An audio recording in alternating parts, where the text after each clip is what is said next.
మొదట్లో మురిపించిన ఆ తర్వాత వరుణుడు ముఖం చాటేయడంతో సాగు ముందుకు సాగడం లేదని ఆవేదన వ్యక్తం చేస్తున్నారు రైతన్నలు. జూన్ 3వ వారం అవుతున్నా ఇంకా ఎండలు కొడుతుండటంతో అదును దాటిపోతోందని ఆందోళన చెందుతున్నారు. మొదట కురిసిన వర్షాలతో విత్తిన కొద్దిపాటి విత్తనాలు మొలిచినా సరైన వర్షాలు లేక పదును అందకపోవడంతో వేసిన పంట కాస్త ఎండిపోతుంది. దీంతో పంట మొక్కలను కాపాడుకునేందుకు భగీరథ ప్రయత్నాలు చేస్తున్నారు రైతులు.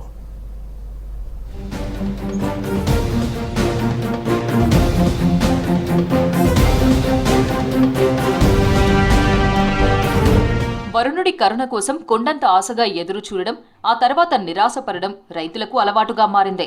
ఖమ్మం జిల్లాలో మొదట కురిసిన వర్షాలకు విత్తనాలు వేశారు రైతులు. ప్రస్తుతం వర్షాభావ పరిస్థితులతో తీవ్రంగా నష్టపోయే పరిస్థితి ఏర్పడింది. జూన్లో సగటు వర్షపాతం 124.6 మిల్లీమీటర్లు కాగా ఇప్పటి వరకు 75.1 మిల్లీమీటర్లు కురిసింది. ఇది అన్ని మండలాల్లో సమతుల్యంగా కురవలేదు. కొన్ని మండలాల్లో అధిక వర్షపాతం నమోదు కాగా మరికొన్ని మండలాల్లో స్వల్పంగా వర్షం కురిసింది. ముందు కురిసిన వర్షాలకు జిల్లాల్లో చాలా మంది రైతులు పత్తి విత్తనాలు నాటారు. తర్వాత వర్షాలు లేకపోవడంతో మొక్కలను కాపాడుకునేందుకు కష్టాలు పడుతున్నారు. ప్రతిరోజు మబ్బులు పడుతూనే ఉన్నాయి, కానీ వర్షం రావడం లేదు, ఏం లేదు. మొలిచిన గింజలు కూడా చచ్చిపోతున్నాయి. ఏం చేయాలో ఇటు కానీ అర్థం కాని పరిస్థితులు ఉన్నామండి. అప్పులు బాగా అవుతున్నాయి, పంటలు సరిగా పండడం లేదు. ఎటు పోయినా రైతులకే బాధలు, కష్టాలన్నీ. ఈ 3 రోజుల్లో వర్షం ఉందంటున్నారు, కానీ 3 రోజుల్లో కూడా వర్షం పడకపోతే ఇక మొలకెత్తిన గింజలు కూడా అవి కూడా చచ్చిపోతాయి. ఖమ్మం జిల్లాలో ఈ ఏడాది 5,96,000 ఎకరాల సాగు అంచనా ఉండగా ఇప్పటి వరకు 97,685 ఎకరాల్లో కొన్ని మెట్ట పంటలు వేశారు. ఇందులో పత్తి 2,01,834 ఎకరాలకు గాను 69,646 ఎకరాల్లో విత్తనాలు వేశారు. 5,775 ఎకరాలకే వరి నారుమల్లు పోశారు.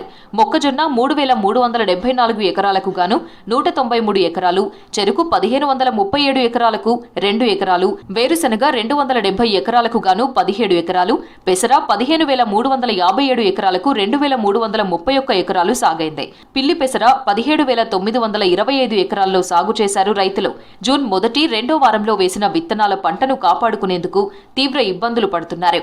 కొనిజర్ల, కామేపల్లి, కారేపల్లి, కూసుమంచి, ఖమ్మం రూరల్, వైరా, చింతకాని మండలాల్లో నీరు తెచ్చి పత్తి మొక్కలకు పోసి కాపాడుకుంటున్నారు.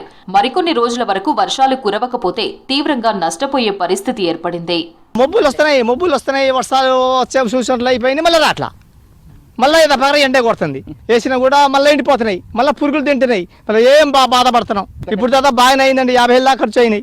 10 బెడ్ తీసుకొచ్చినా కూడా 3వ కూడా వేసినా కూడా పురుగులు తిన్నాయి, వర్షాలు కూడా లేవు, చాలా ఇబ్బంది పడుతున్నావు. గవర్నమెంట్ కూడా మాకు సాయం చేయాలి, చేయకపోతే మాత్రం ఏదో చేతో చేస్తాం. మరి చేసేదే ఉంది, ఇంకా 3 సార్లు 4 సార్లు కౌలు చేసుకుంటున్నాం.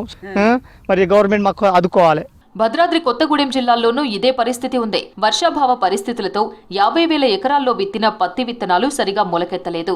కొన్ని చోట్ల మొలకెత్తిన ఎండ తీవ్రతకు ఆ మొక్కలు వాడిపోతుండటంతో ఆందోళన చెందుతున్నారు రైతులు.